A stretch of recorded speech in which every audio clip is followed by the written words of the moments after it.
On est toujours en direct du Parc des Princes et le salon Your Future. Nous sommes là pour vous accompagner dans votre orientation, vous aider à trouver la formation, le cursus qui vous convient. Et on va maintenant discuter de l'impact de l'IA, l'intelligence artificielle, sur le monde du marketing, de la com, du digital. Sujet plus que jamais d'actualité.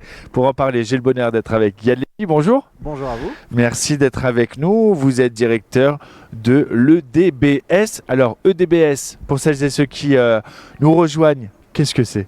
Alors l'EDBS, Entrepreneuriat Digital Business School, c'est l'une des écoles du groupe Scolae, qui est un groupe qui réunit 25 000 étudiants à peu près, un peu plus, un peu moins en fonction des années, sur 24 écoles différentes.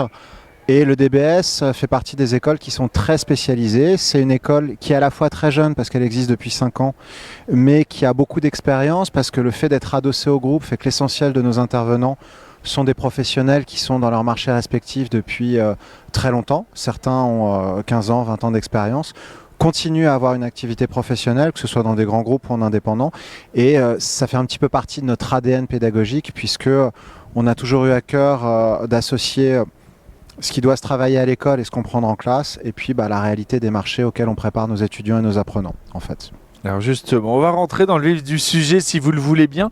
Comment l'intelligence artificielle transforme tous ces métiers, du marketing, de la communication, du digital, et quels sont les principaux changements que vous avez observés? Alors ce qu'on voit, ce qu'on constate, je dirais qu'il y a un changement qui s'opère à 2 niveaux.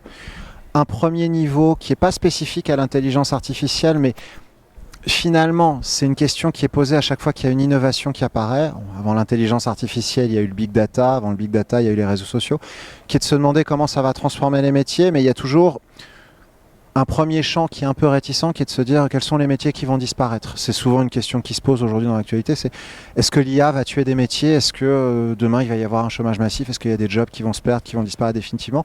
Ce qu'on voit aujourd'hui, c'est que l'IA ne remplace pas des métiers. Ce qui est certain, on le constate, on commence à le constater, ça va être de plus en plus vrai, c'est que les gens qui maîtrisent l'IA vont remplacer ceux qui ne la maîtrisent pas, c'est clair. C'est pas un point de vue, c'est juste une réalité, on va y être confronté. C'est le sens de ce qu'on fait. Maintenant, la transformation, le deuxième aspect, pour moi, ça transforme à 2 niveaux. C'est-à-dire qu'il y a une logique de production qui va être accélérée, qui va être amplifiée, on va aller plus vite, plus loin. C'est souvent ce que nous propose la technologie. Il y a du coup tout un tas de possibilités qui vont s'offrir à nos apprenants. Premièrement, ils vont devenir de plus en plus compétents dans de plus en plus de domaines, sans forcément passer par des heures et des heures d'apprentissage qui sont statiques. Et c'est aussi le cœur de l'ADN de ce qu'on fait. On passe de moins en moins de temps en classe et de plus en plus de temps à produire. L'IA, c'est un formidable outil de production. Mais là, il y a une contrepartie à ça, c'est que ça doit rester un outil. C'est aussi le sens de ce qu'on apprend. C'est-à-dire que je prends l'exemple des ChatGPT ou des Midjourney qui sont aujourd'hui à la première génération d'IA que tout le monde utilise. Si on prompte tous de la même façon, si on pose tous la même question de la même manière, on obtient tous la même réponse. Donc premièrement, c'est pas très intéressant. Deuxièmement, ça permet pas aux individus, que ce soit en entreprise ou dans leurs activités diverses, d'émerger et de valoriser leur créativité et leur façon de faire. Donc apprendre à prompter, apprendre à poser une question comme seul vous allez la poser et moi je la poserai différemment, on va avoir des résultats différents, ça va nourrir notre réflexion et on va partir sur des orientations différentes. On a tendance à opposer l'intelligence artificielle à la création, la créativité. Je pense que c'est une erreur, je pense que la vraie question, c'est la place que doit occuper l'IA, quel maillon de la chaîne est occupé par l'IA. Si on n'en fait pas un outil de production mais une finalité, j'utilise l'IA parce que ça va plus vite, effectivement on se retrouve avec quelque chose, on prend le risque que ce soit pas très intéressant. Et pas de plus-value. Oui. Tout le sens de ce qu'on apprend aujourd'hui, c'est de savoir justement sur quelle marche de l'escalier il faut le mettre. C'est ça. Ce qui est important dans ce que vous dites, Yann, c'est que finalement, l'imaginaire dit que l'IA va nous remplacer. Et en fait, non, c'est celui qui va maîtriser l'IA qui va se démarquer. C'est incontestable. C'est-à-dire que demain, c'est un exemple que je prends très souvent avec mes étudiants ou mes candidats. Vous pouvez avoir demain quelqu'un que vous allez recruter, peu importe le poste, et qui va vous dire très fièrement, je n'utilise pas d'IA, je fais tout seul. Je fais mes communiqués de presse tout seul, on parlait de marketing et de communication. Je fabrique mon site internet tout seul, je fais mes créations tout seul. Ok, super. Vous pouvez vous dire, c'est admirable. Dans la réalité, on va se dire, c'est quelqu'un de lent. Parce que quelqu'un qui maîtrise les IA, ira plus vite. C'est un outil, un employé, c'est une boîte à outils. Dans une certaine mesure, je ne réduis pas ça à ça. Moins vous maîtrisez d'outils, moins vous êtes compétitif et valorisable en entreprise. Donc fatalement, il y a la question de ce que vous savez faire, il y a la question de comment vous le faites. Et c'est tout le sens de ce qu'on essaie d'apprendre à l'EDBS. Et alors justement, comment concrètement, dans votre école, vous intégrez l'IA dans vos programmes pour préparer ces futurs professionnels? Deux niveaux, et je pense que sur ça, mine de rien, on tient une façon de faire qui fait écho aujourd'hui aux standards et aux attendus des marchés de l'emploi, surtout dans nos métiers.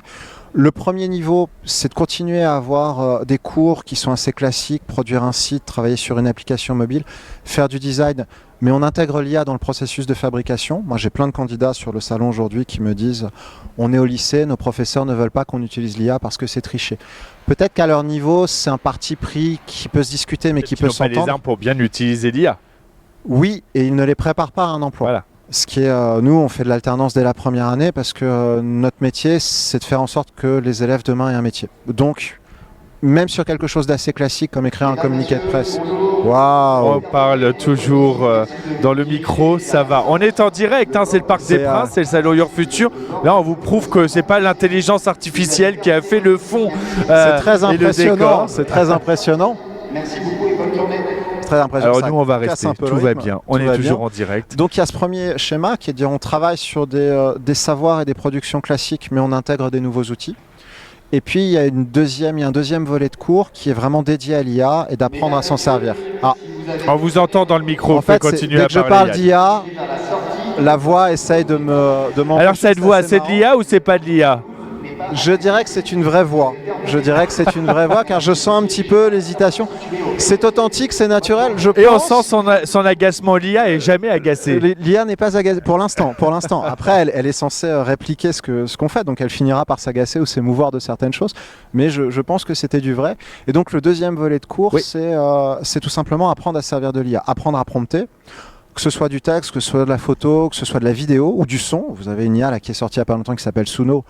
Vous rentrez votre texte, vous donnez quelques indications sur le type de musique que vous voulez, ça vous met votre texte en musique. On a créé une chanson personnalisée, je confirme, c'est bluffant. On peut tout à fait faire ça. Alors après, il y a un système de jetons pour améliorer comme souvent, puis c'est aussi à ce moment-là que ça se monétise. Le business model de l'IA est aussi un truc qu'on apprend, mais on va le travailler sur ces deux modalités-là. Le classique avec l'IA et l'IA comme sujet en fait. Vous le disiez tout à l'heure, Yann, il y a eu les réseaux sociaux, big data, l'intelligence artificielle. C'est quoi l'avenir? C'est quoi le futur de l'IA dans ces domaines? Et ça va être quoi aussi le rôle des jeunes professionnels dans cette transformation? Parce qu'elle est en évolution constante. Oui, c'est vrai. Alors, je pense qu'il ne s'agit même plus de parler d'évolution ou de mutation. Ce sont souvent des mots qu'on utilise, mais par définition, ce sont des concepts qui impliquent qu'il y a un début et il y a une fin. On a évolué et maintenant on en est là. Je pense que maintenant, il y a un autre mot inventé parce que la mutation, elle va être permanente. Il n'y aura plus des phases où on s'arrête en attendant la prochaine vague, entre guillemets. Pour vous répondre, je pense que le collaborateur de demain, surtout dans le marketing ou dans le digital, il va avoir la possibilité de toucher à de plus en plus de domaines et d'être de plus en plus polyvalent, ce qui veut dire que s'il maîtrise l'IA, il pourra changer de métier, changer d'orientation, changer de type de boîte, changer de façon de faire beaucoup plus souvent que nous n'étions amenés à le faire, ou encore plus nos parents.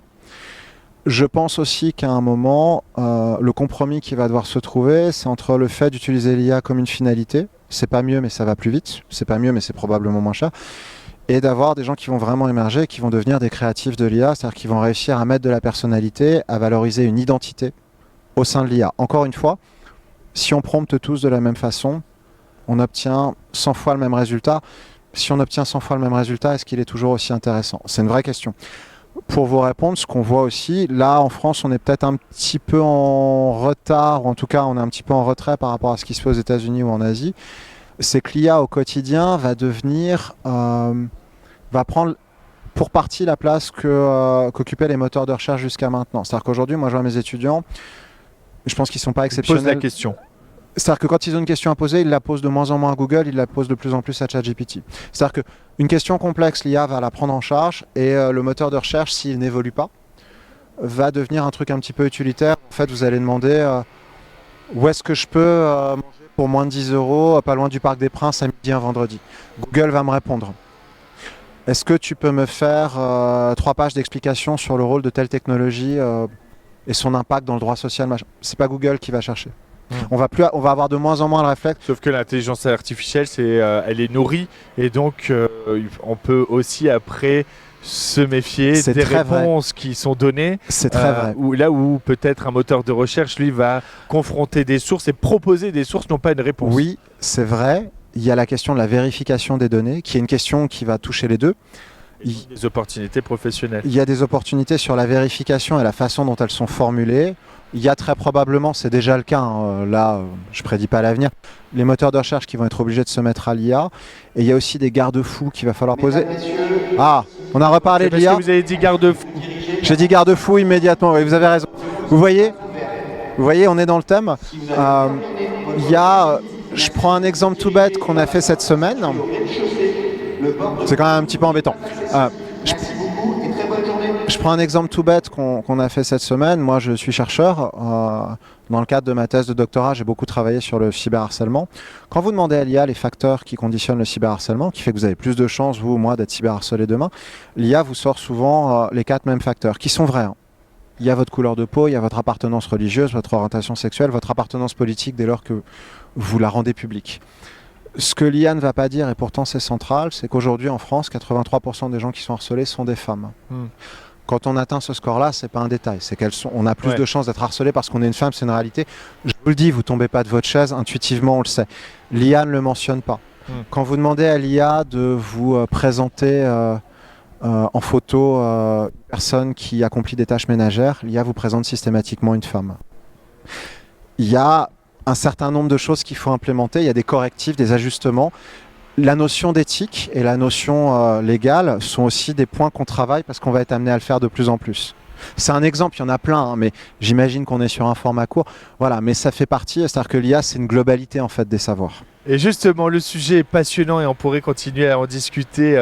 Il fait beau. Bon, il y a la voix, qui nous dérange un peu, mais il fait justement, celles et ceux qui nous regardent et qui veulent poursuivre cet échange avec vous, Yann, ou avec vos équipes, comment elles peuvent faire, ces personnes? Alors, il y a 3 possibilités.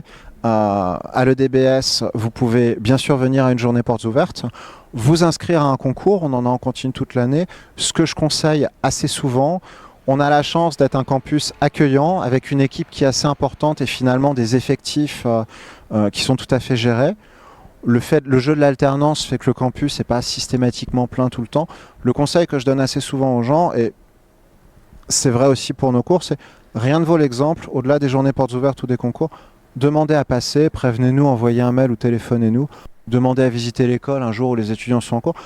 Je trouve que c'est toujours mieux de venir à un moment où on est dans le quotidien, les élèves, les candidats, c'est très important de regarder ce que c'est au quotidien et de se dire je me vois dedans, c'est loin de chez moi. Je me vois pas dedans, finalement le plateau télé c'est vachement impressionnant, ça me donne super envie. Ou au contraire, je me rends compte que c'est pas du tout ce que je veux faire. Rien ne vaut l'exemple. Le vrai conseil que je donnerais, c'est de venir nous voir. On est ouvert même le samedi parce qu'on a des cours le samedi. On s'adapte aux réalités du marché et aux demandes de nos entreprises partenaires. Il ne faut pas hésiter à venir nous solliciter. Moi-même, je fais visiter l'école 1 ou 2 fois par semaine. J'adore ça. Et l'effectif, l'équipe qui est là, adore ça aussi.